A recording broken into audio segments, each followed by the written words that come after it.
Hello, folks. Welcome back to Al's Joint. I'll be joined today by my co-host Dennis Painter as we tackle some of the hot issues coming out of Washington, D.C. We'll touch on the vote to end the government shutdown, on the pending SCOTUS decision to stop Trump's illegal tariffs, and we'll update you on the Epstein scandal. So as we pay homage to the Cornelius brothers and Sister Rose, it's too late to turn back now. Let's take the gloves off and let's get at it.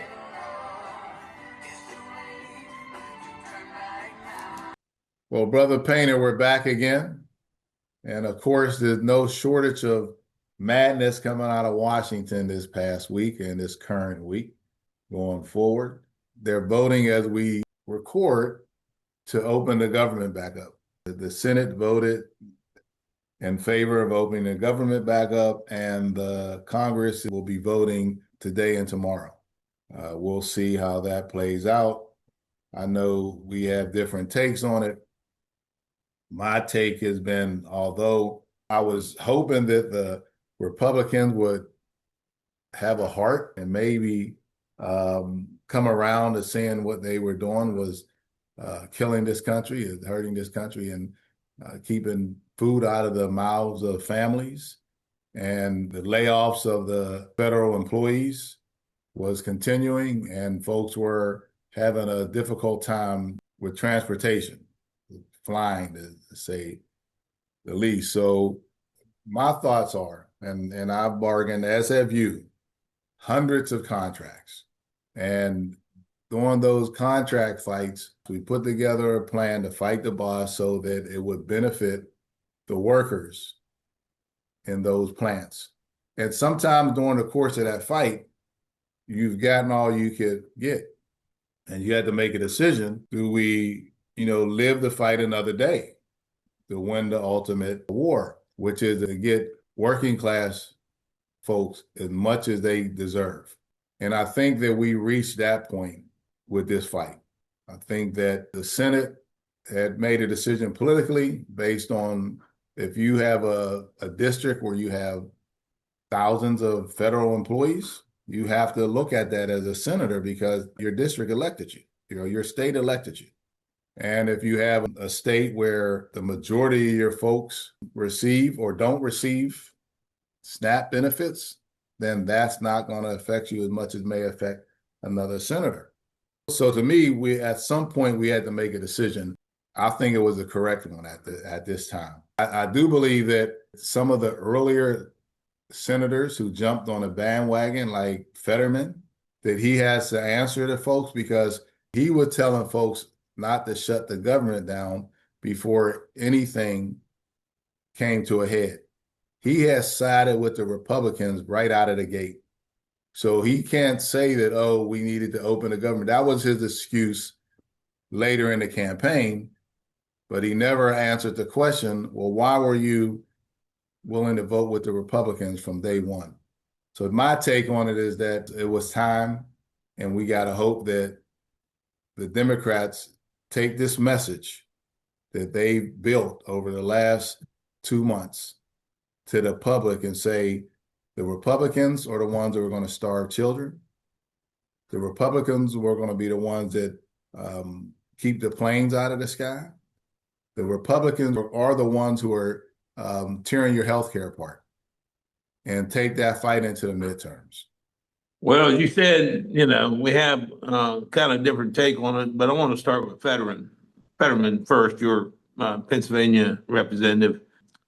If there was a name to call him a Democrat in name only, it would be Fetterman. I'd give him that name.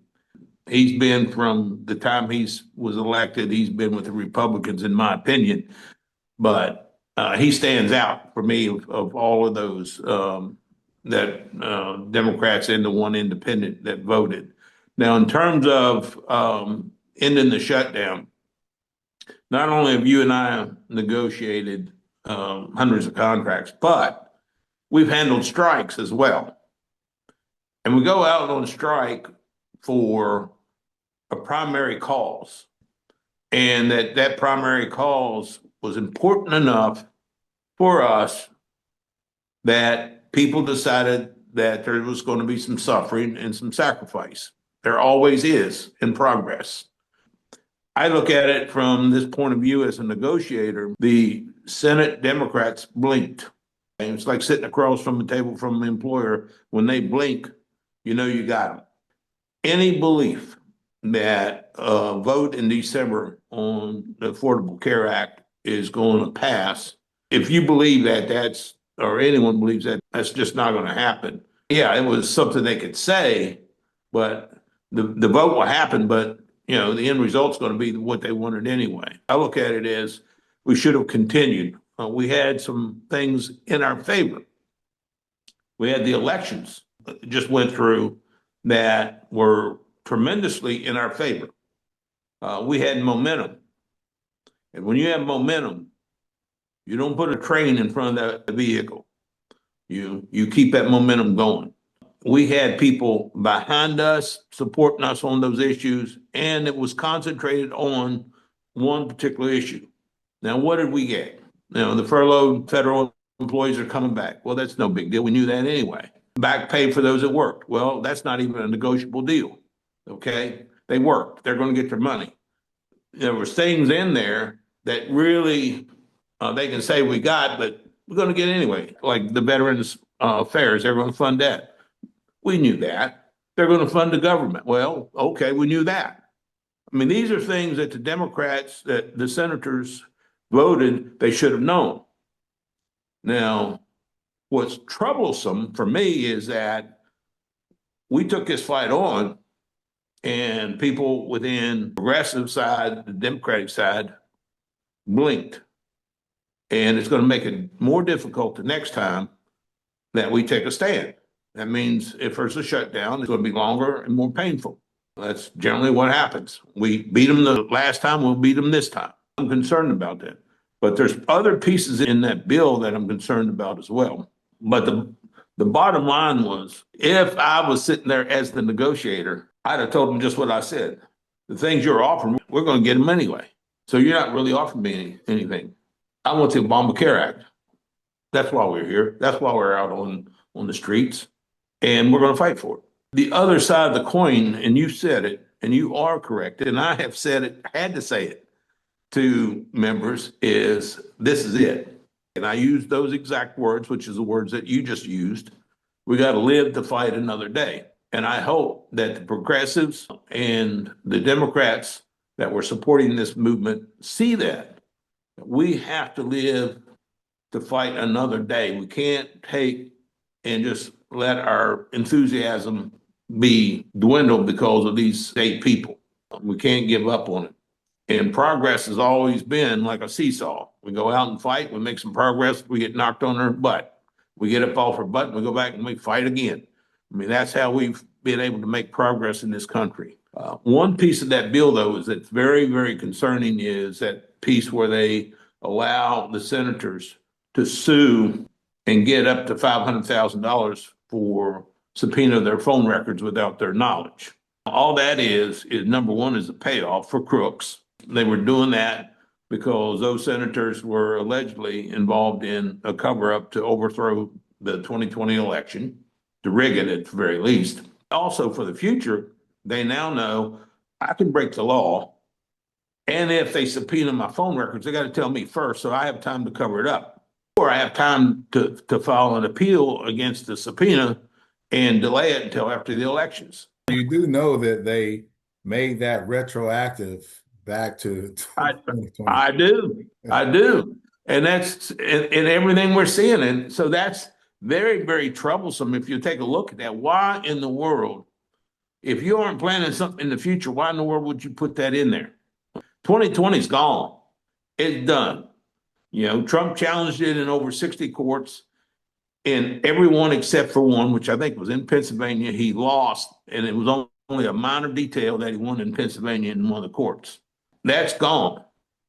But now they're preparing for the next election. And I think they see what we see.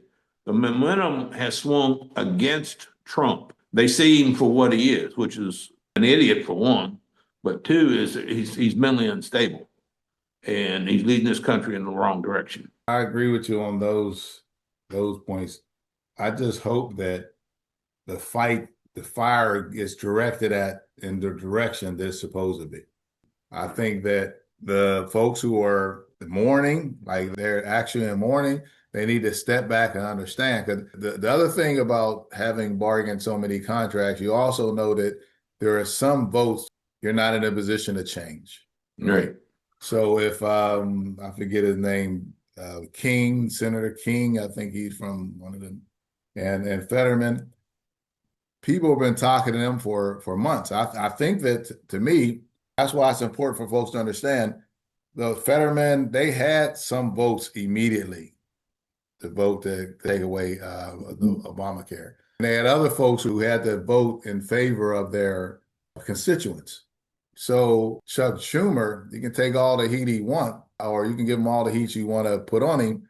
He had to keep those folks from voting yes prior to the elections that gets this passed, which to me, I thought that was something that's going to be overlooked, but it probably was damn near impossible to do. And he pulled it off. Those folks, if you talk to them, they wanted to end this thing 7 weeks ago. But he was Well, able to that hold them beyond the election for us to get that clear victory that's going to, I think, propel us, take back the House in a big way, and it puts us in play to take back the Senate. I think that's an excellent point. I didn't look at it from that perspective. It is an excellent point and has some credibility, So it's one of those things where you exchange ideas and you learn something. Maybe I've learned something from that because I really did not think about that point. That the fight is about this and this is what we're fighting for. We still did. We did win the elections. I didn't think about putting the vote off until after that. We'll see what happens. Fetterman's not. He doesn't have anything good to say about Schumer, so we'll see where that flies. But I'd be taking Fetterman off every committee that he's on. I know that. I have to admit that I put in a lot of hours on the Fetterman campaign. And it's going to be a while before we get a chance to get back at him if he makes it, because he's not in the best of health. I just think that he pulled the wool over a lot of folks' eyes because we thought we had this maverick that was going up, and we understood that he might not agree with everything the Democrats. We don't want anybody rubber stamping everything on either side of the aisle. But like you said, he's closer to being a Republican. He's closer to being MAGA than he is to being a Democrat. And Yeah. don't be surprised if he tries to even switch his affiliation. Well, maybe he already has in his own mind. I mean, that's how I see him. And yeah, he's had some issues other than that, but I'm not gonna get on those. But we'll see how the vote goes. But what I hope that we do is we stay the course because it's like all progress in this country is 3 steps forward and 2 back. Okay, that's the way progress has been made because we're fighting a formidable foe. So, I mean, we're not going to be just charging forward and winning every single thing every single time. So, I hope, like you said, that people keep the eye on the prize, which is taking over the House and the Senate, and they don't get discouraged. And I hope that the more the people in the middle, the swing votes, stay with what's good for the people, not what's good for Trump, but what's good for the people. Now, one of the things that I was reading, and this is going to be horrible if it comes about, is that the increase in healthcare costs. And for somebody at 65 and older, which I happen to be a little bit over 65, monthly insurance costs could increase as much as $920 a month. Now, on a limited income with Social Security and a pension, that's a huge jump for anyone. And I can't imagine if you are working a job that doesn't pay $60,000 and you have kids to raise, what's that going to do to family coverage? Because at 65, you're getting either, you and your spouse or just yourself coverage. You're not getting family coverage. So it's going to be more than that for them, it seemed like. Yeah, because things have changed now. Husband and wife coverage is higher than family coverage. Because normally family coverage means that you have young, healthy children. A husband and wife means you're two old folks waiting for another bone to ache or something else to go wrong with your health. It's just the way it is. It's just Mother Nature telling you that as you get older, you need more care. I'm asking folks, sit back and think about how things played out. We want a big victory to be able to keep the government closed for this time and expose the Republicans. That's something they never expected to happen. They thought we would fold early. They would be at this point 2 months ago. They wouldn't have exposed them. They're exposed. The king has no clothes on. The health insurance issue, the fact that what they think of their own lower class wage earners in their districts, they showed you that. They showed folks that. So we're not talking about the 35% of the Trump base who will run through a firewall for him, even if it means they won't come back, make it back out. We're not talking about them, but all the independents and everybody else sat back. And unfortunately, people have to feel pain before they know who will hurt them. It's no longer a threat. Some of the folks are about to feel the pain of it. And then folks have been doing it constantly with the food prices. But like you said, this health insurance, that's a game changer because that could take you from making a decision on do you keep your house or do you maintain your health insurance? Do you keep your car or do you maintain your health insurance? Because anybody who knows, who's been through a major medical issue, with insurance, you know what you went through. For one, I can't imagine being able to make it through those same scenarios without any insurance. Well, now, Al, we talked before on one of the other on previous podcasts. The insurance really isn't there, so you'll get well anyway. They're there to get money. And so this is kind of like a money grab for them as well. I mean, that now they can jack the prices up for the premiums. All right. Instead of having some form of competition. I think you pointed that out. The Affordable Care Act created competition, and the insurance industry wants to get rid of that competition. So I think the Republicans are in line with helping them do that. We'll see. This is a serious time in our country. If you think about it, folks need to know this, that the government was pulling levers to keep the planes out of the air. They tried to say that, with the air traffic controllers, some of them were saying they were taking off periodically because they weren't getting paid. And they're being condemned for that. But the people who were condemning them, who were federal employees, were getting paid. It's amazing how those folks will go on TV and say that the air traffic controllers are at fault. They should be at work without pay while they're getting paid. Well, it's part of the deal was that the furlough workers, meaning those who are laid off, are going to be brought back. And that's to your point. The Republican Party, they got rid of them to create, more havoc.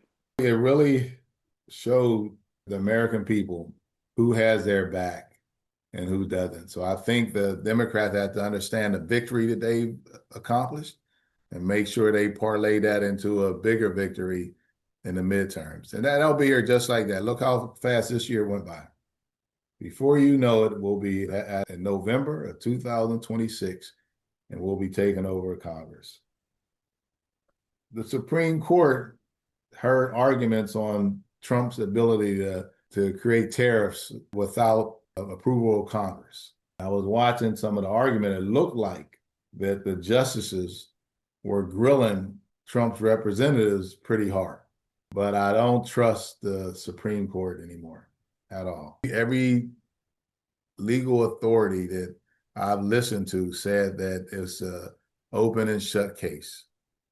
But this Supreme Court has been so corrupt and under the thumb of Trump that I have no faith in them to do the right thing. I don't either. There's some discussion about Supreme Court Justice Roberts. He plays it down, kind of down the middle. I think he's going to be flopping over on Trump's side. But there's three of them that I don't care what happens, they'll side with Trump on it. And the tariffs are up in the air. And what the American public needs to know is the tariffs are a tax on the individual. The tariffs are supposed to be an act through Congress because there are a tax. The taxes are going to affect us. And Trump finally admitted, yeah, the tariffs are going to, cost you some money. But in terms of the Supreme Court, yeah, they're weighing out, this case in particular because of what their public opinion is about them being in Trump's back pocket. Will that make a difference? I don't think so. They're just as loyal because they were put in there by Trump. They're conservatives. And that's the way the Supreme Court has gone throughout different presidencies. If it's liberal, it goes one way, and if it's conservative, it goes another. So it's back and forth. Yeah, but you admit that in most of the cases, there was some legal argument that could be made, and that they took the more conservative argument, or even in the case when you had a liberal court, the more liberal argument. In these cases, they're just taking the law and throwing it out the window. The Constitution gives the right to set tariffs, and it's not the president. I agree with you, okay, on that. Here's the twist that I caught it in something that the Supreme Court Justice Roberts said is it's a tax on the American people, yeah, but it could also be, and I'm quoting, a foreign facing tax, and foreign affairs is the core power of the executive branch, not Congress. It depends on how they view the tariff. Yeah, we're going to end up paying for it. That was the split that Roberts made in the questioning. Is it a foreign policy? If it's a foreign policy, then Trump has the authority to impose the tariffs. That's the twist. Well, I have a question for you. How do you plan on spending your $2,000 tariff refund that Trump's going to send you? Unfortunately, I've already spent it on my credit card, and I've got interest. So now I need $3,000 that I will never get from Donald Trump. Donald Trump is treating the American public. I use this because this is the way I grew up. There was this cartoon of a mule plowing the field, but it had a carrot dangling out in front of it. The mule never got the carrot. Okay. He plowed the field, but he never got the carrot. Well, that's what Trump's doing. He's dangling the $2,000 in front of us and other monies, but we're never going to see it. Yeah, we've saved all this money. We'll never see that money. It went to his billionaire friends. Well, I'm going to spend mine the same way I spent my Doge check. Remember the $5,000 we're supposed to get? And the people were all the Republicans, the MAGAs. That's right. We're getting our $5,000. Okay. Yeah. He was on Fox News. He's doing an interview. I think that Laura Ingraham or whatever the hell her name is. And she always tries to save him, but he's too stupid to even take her lead, right? He's saying that he wanted to bring thousands of Chinese workers here, to work on these specialty jobs. And she kept asking him, well, we have people here that can do that work. And he said, no, we don't. I know that the Chinese folks are not immigrants, right? They wouldn't be immigrants. They couldn't be. Not with his immigration, not with his American first policy, right? Not with his immigration. It couldn't be. Am I missing something here? No, well, was he saying that the American people aren't intelligent enough to hold these jobs? Is that what he's saying, or that he agrees with immigration? He most certainly did, and I guess he already said that smart people hate him. So I guess he's saying that MAGA folks are too dumb to know that they're being used, and now he's smacking them right in the face. And the reason he's doing it is because the folks who are pulling his strings told him, we need these folks to come in here to do this new AI work. We're going to bring it from China. We're going to bring it from other countries. All that America first bullshit right out the window. This is what, and I'm going back to the MAGA stuff. If it's true, I saw a New York Post that quoted Trump as saying, if I was going to run for president, I'd be a Republican because they're dumb and they'll believe anything I tell them. That appears to be what he's done throughout his political career. It's played out. Yep, it sure has. That way, right? He actually even came out and told folks they're stupid. He told everybody on TV live Smart people hate me. I just don't understand how folks would keep taking the abuse they're getting. But I am starting to feel, and I know you had this feeling months ago, that the American people are starting to fight back. That's what's heartening to me, is that I see that they're doing it with their voice. They're doing it. They're putting boots on the ground in cities, and they're voting. They're letting Trump know that we've had enough. This chaos is wearing us down. The stupidity coming out of your administration is wearing us down. The fact that you put unqualified DEI hires in all of your cabinet positions is too much for us. And the fact that your family is ripping us off, making billions of dollars, we've had enough. I believe that's true. I think we still have, some ground to cover to get where we need to be. And when you say boots on the ground, I think that's what it's going to take. It's going to take people getting to the streets, and which is what we've always had to do for progress. I saw it the last No Kings Day. It was people carrying different signs, not just No Kings. So the issues that he's creating that are causing problems for him is getting larger and larger in terms of numbers. As we segue into this, our weekly Epstein update, not only is he an idiot, but he's a pedophile. He's created so much chaos that people seem to stop having discussions about his character. And I don't care if he had 10 wives, and I don't care if he decided he wanted to sleep with a porn star. Those are not criminal acts. You're a pedophile and a rapist. He's the one that told folks that I can grab a woman by the private parts. And he got a second term. He got 2 terms. He's the one that went on an interview and said that a woman enjoyed being raped by him because that's the way it seemed. And he got another term. To me, those things come to the forefront when we start talking about who this man is. I don't believe we'll ever get the Epstein files released. I believe they will burn it down because we know he's in it, or he's all throughout the files. But I also believe his wife is in there.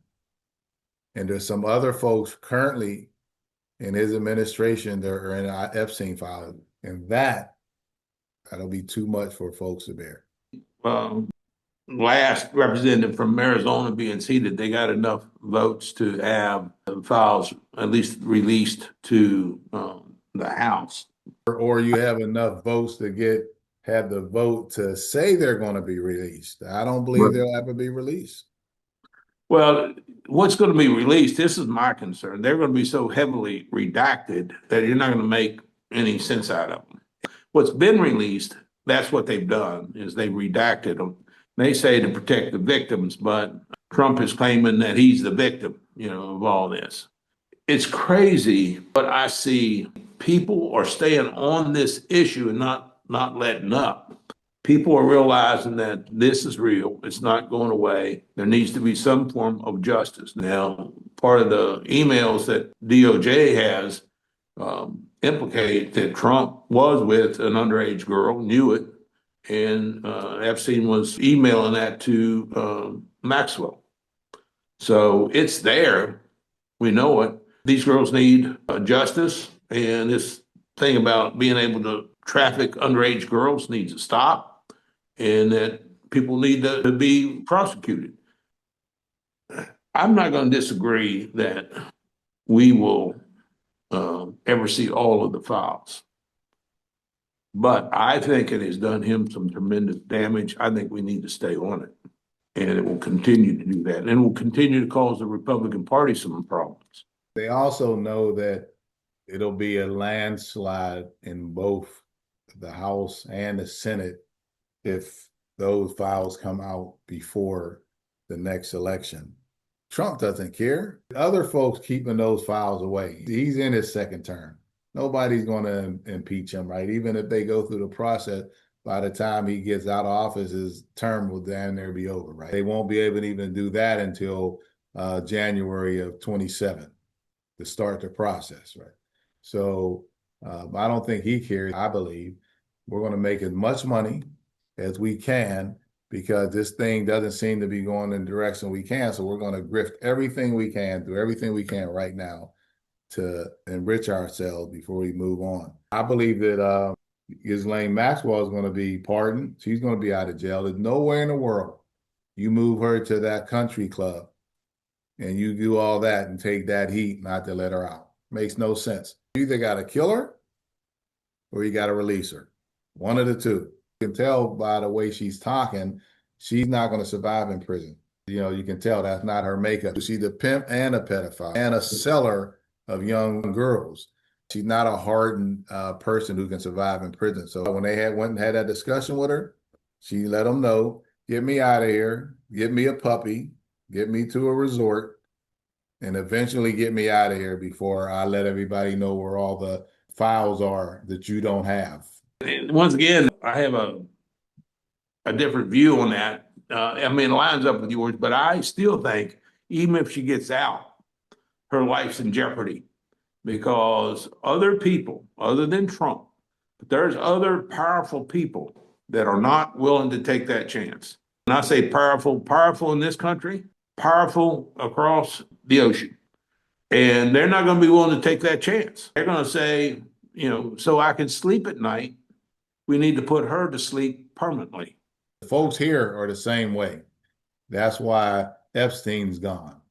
Clearly, she has some information somewhere that will blow the lid off of this, and it's enough for them to even think about it. For them to give a condemned pedophile a pardon, for that to happen, you got to be scared out of your wits.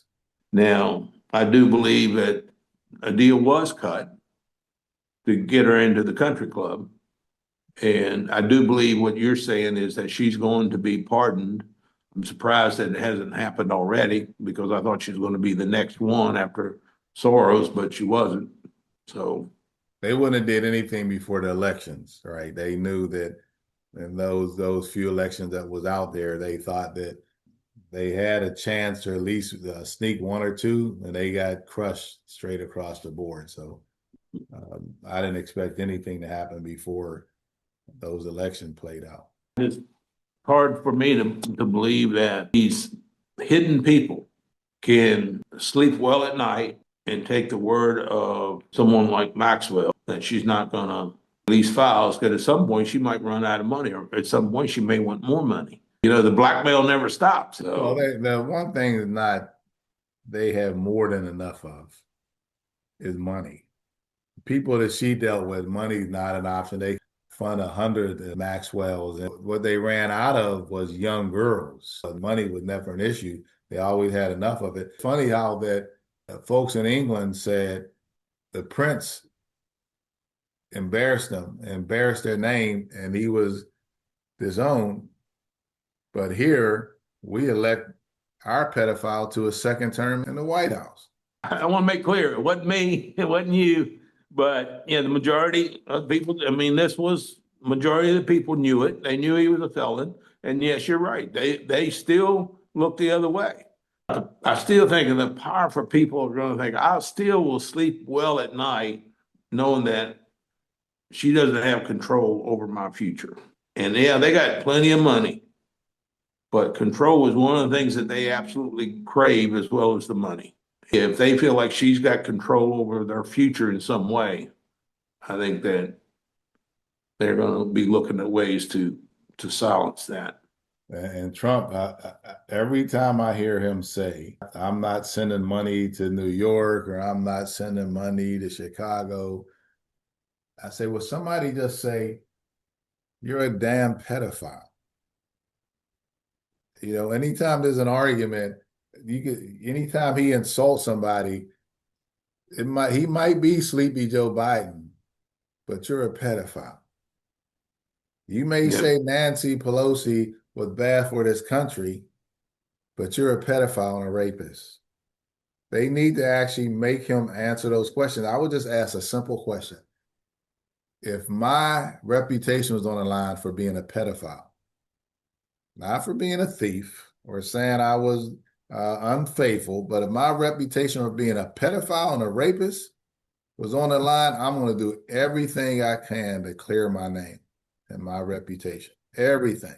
He acts like it's never happened. If you hear him Well, talk, he never brings it up. here's what the media is running into in general. Is he's suing, and this has been his lifelong practice. He sues people because he's got billions of dollars, and then they start walking on eggshells. So I think what you're saying is a common sense, practical thing to bring it home. Look, you're a pedophile. Why don't you talk about that? Or why don't you release it if you're not a pedophile? Okay. But he's gotten people to where they like, oh hell, well, he's gonna sue us. I think what is it? He's suing another company now for or media for I forget what it was, $1 trillion or something like that. It's an astronomical number. So that's the kind of thing that we're looking at. So yeah, you're right. Have some backbone. Ask the right questions. It's like you said on the 60 Minutes, they didn't push you on critical issues. They're walking on eggshells. And I want to let folks know that at the end of each of our podcasts, there's a petition asking folks to sign a petition that asks your state representative to withhold federal tax dollars until this crisis is over. To think that the president of the United States can take your money and tell you where he's going to send it to or who's not going to get it, to me is preposterous. The states need to say, look, New York, Illinois, California, they support all these so-called red states with welfare. West Virginia, I can go on and on. Alabama, Arkansas, all these poor red states, you get money, you get subsidized by New York and California and Pennsylvania and Illinois. How is the president going to say, the money I took from you, I'm not going to send it back to you? Tell your state reps to vote to keep the federal tax dollars in your state if they're under threat of not getting your money back. Because to me, that's robbery. They're robbing the citizens of these blue states to pay for these welfare red states. Well, they're doing that, but they're also sending in billions of dollars overseas to places like Argentina, while our farmers and ranchers are going out of business. So he's taking their tax dollars and putting them out of business. And it's our money that, in addition to that, that he's going and he's spending millions of dollars to play golf while he's taking SNAP benefits away from people that are hungry. I mean, that's our money, but he has no problem spending it on himself. A $200 million ballroom, he has no problem spending it on himself, but he wants to take it away from everyone else. And those are our tax dollars, spend it on us. If I am going to invest in my country, I want to invest in the people in my country, not in a person that is mentally unstable and a pedophile. You heard it live here. So, my brother, we've come to the end of another episode. Hopefully, by next week, I keep having hope we'll get more people involved in the fight and the struggle to take our country back and keep it out of the hands of those far right-wing nuts. Well, I like to say this to everyone that's watching, and I wish I could say it to those who aren't watching, is that we need to stay the course. If you love America, invest in America, not invest and be loyal to an individual in America. Loyalty can be admired. Absolute loyalty, though, is dangerous. And absolute loyalty to Trump has been dangerous to our country. I want to thank folks for watching this episode of Al's Joint. Don't forget to hit the like, share, and subscribe buttons below. And please leave your comment. I'm interested in what you're thinking, pro or con. Unless you're a far right-wing nut, then I don't give a damn what you're thinking. Also, sign the petition at the end of this podcast to encourage your state representative to withhold federal tax dollars until this nut in the White House understands it's our money in our country. Until next Friday, peace.